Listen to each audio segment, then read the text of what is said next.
Hey everybody, how's it going? I hope you're having a lovely day. So a couple of months ago, I discussed how there was a farmer that was seeking a jury trial against John Deere for anti-competitive practices. And if you are in the 0.8% on this channel that still watch videos related to right to repair, then I would suggest you check out this one. I spent about 10 minutes going through the lawsuit and reading through the sections that I thought were relevant. There were over 20 pages there, but I tried to condense it and just go over the parts that I found to be the most interesting. Now, since then, there have been more companies that have filed lawsuits against John Deere alleging anti-competitive practices. And in this video, we went over that there were about, I believe, 7 different companies that were going over and having lawsuits against John Deere, and you can see the list over here. Now, as of today, we now have 2 more that have followed suit. So now we have Eagle Lake Farm Partnership, and we also have Castleberry. And these lawsuits are very, very similar to one another in much of what they are alleging, and it's very interesting to see what John Deere's response to this has been thus far.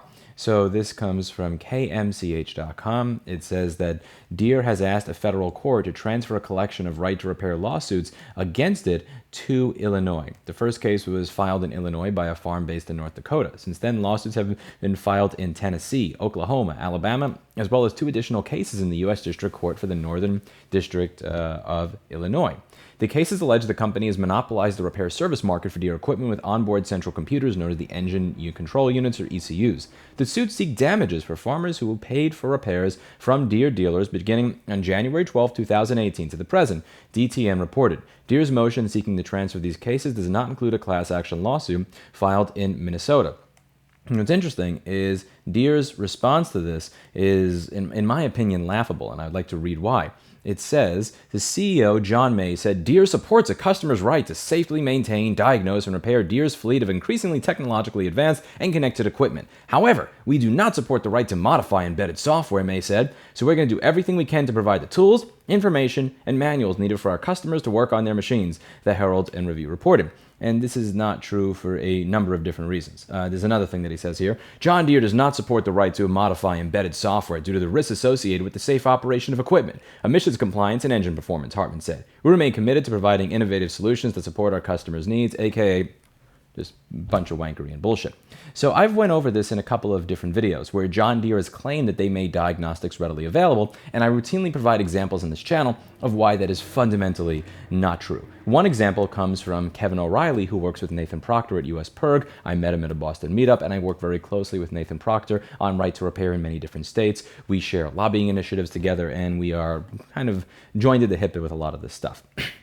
What I find interesting is that John Deere has claimed that they've made a lot of this stuff available. And Kevin O'Reilly at Perg just absolutely hit the ball out of the park when he published a report and went over reality. So this here comes from Vice. And if I didn't know Kevin O'Reilly personally, I would take Vice with a grain of salt, but I do know that he actually did this. It says that they claim dealers and manufacturers have not held up their end of the bargain. That's difficult, if not impossible, for farmers to get diagnostic tools, software, parts from dealers, as was promised. Posing as a customer, O'Reilly called 12 John Deere dealerships in 6 states. Of those, 11 told me they don't sell diagnostic software. And the last one gave me an email of someone to ask for tools. I sent an email 2 days ago and I haven't heard anything back. Motherboard called 9 dealerships in 7 states and was told by representatives that the things promised by manufacturers are not available. We tried 3 in California, 2 said no immediately. A third offered to help. We don't sell those parts to the public, one said. You have to be a licensed dealer. We're not allowed to sell them to everyone. And one of the things that I did on my channel, again, not with John Deere, it's nothing to do with John Deere, but with Apple several years ago, is when they say, oh yeah, we provide all these different services, is I decided to spend 48 minutes on the phone actually calling them. I don't expect people to believe me when I say the things that I say. I encourage you to call and see for yourself what it is that either an Apple customer or a farmer has to go through when they simply want to get a basic repair done on their product. Now, when it comes to some of the claims that they make, US Perg and Nathan Proctor have done a lot of work into creating this report over here, and I believe Kevin O'Reilly did a lot of work as well. It's called Deere in the Headlights, and I'll include a link down below, where they go over a lot of the nonsense and fear, uncertainty, and doubt that you hear from the CEO, John May. I will read an excerpt from this because they say, we allow you to do repairs, we want you to do repairs, which, by the way, is not true, because when you actually call them, they don't provide you any of the stuff that they claim publicly in press releases they do.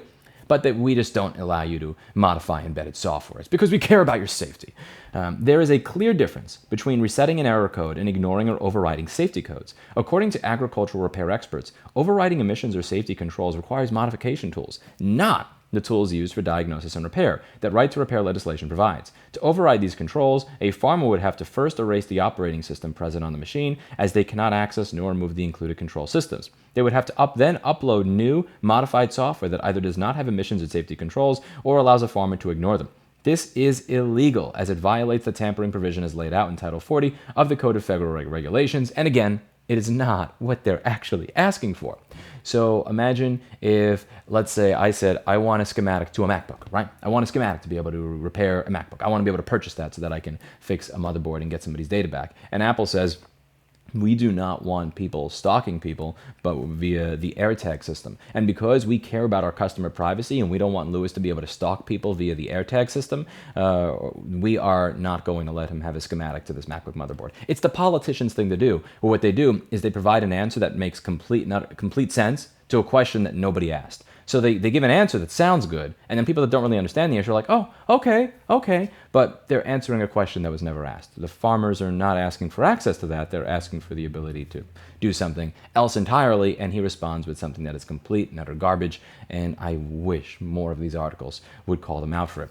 But at this point, again, at the beginning of the year, 1 lawsuit. Now we have 9 lawsuits and an FTC complaint. And Repair Preservation Group is going to be doing some work. We are going to be doing a little bit of work here to try and just kind of build a base upon which to support farmers who are dealing with these issues and consumers in general, because I believe that we have a responsibility and an obligation to do so. We have the means, therefore we have the responsibility. And I look forward to what it is we're able to produce over the next 6 to 12 months. The FTC has been tasked by the president as a result of the executive order to create rules regarding right to repair. And I would like to serve to them and anybody else who wants on a silver platter what's going on, why it's wrong, and why they have the legal authority to step in and do something if they are going to have the authority as a result of being a large company to disobey antitrust law, disobey the law in general, because there's so many examples of what they're doing with software where they use open source components and they don't really that could be done in another video. Let me know what you think in the comments down below. That's it for today. And as always, I hope you learned something. And I highly suggest you read these reports. They're pretty simple. The deer in the headlights one even has pictures. I think Kevin threw that in for people like me that are too stupid to read 40 pages at a time. And it's highly appreciated. Anyway, I'll see you in the next video. Bye now.